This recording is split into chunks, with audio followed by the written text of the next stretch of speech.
laguntzaile batek, publikoa dan erizain laguntzaile batek,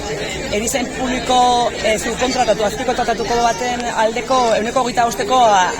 arrakala dauke. Hau da, urtean 10.000 euro gehiago kobratzen ditu. Orduan, iritzen zaigu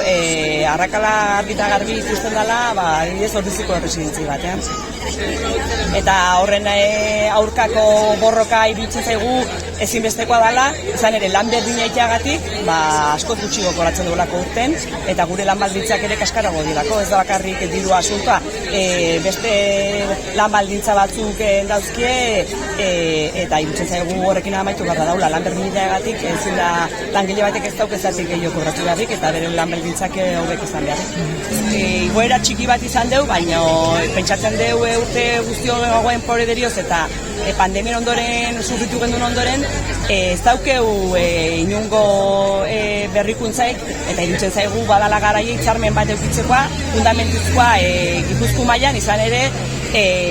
aurdun esentzialak izan ginen, eta tristea da, gure lan hitzarmen bat sinatu behar den bakoitzen grebara jun beharra, eta ez dugu iruditzen normala danik, zinbestekoa dalako, benetazko hitzarmen sektorial bat, sektorean, Gipuzkoar 5.000 langilea sektorean, eta bada garaie honekin amaitzeko, eta benetazko hitzarmen on bat eukitzeko, eta aurrera pauso bat emateko. Azpi kontratatutako 183ak azpi kontratatukoa gea, eta esan daiteke 188 emakumeak gehala. Eta horreatik pentsatzen deu,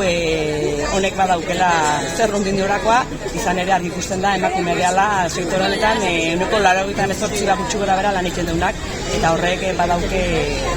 zergatik bat, eta horren aurka gaude noski. Batzo Donostin egin genduen agerraldi bat, gaur hemen gaude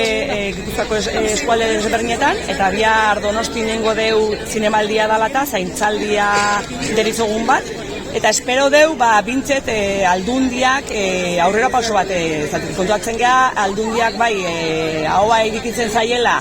zaintza bide horrekin, eta ikusten deu ez dola inungo aurrera pausek ematen, eta espero deu hain gontan bintxet aldundiaren erantzun bat eukitzea, honi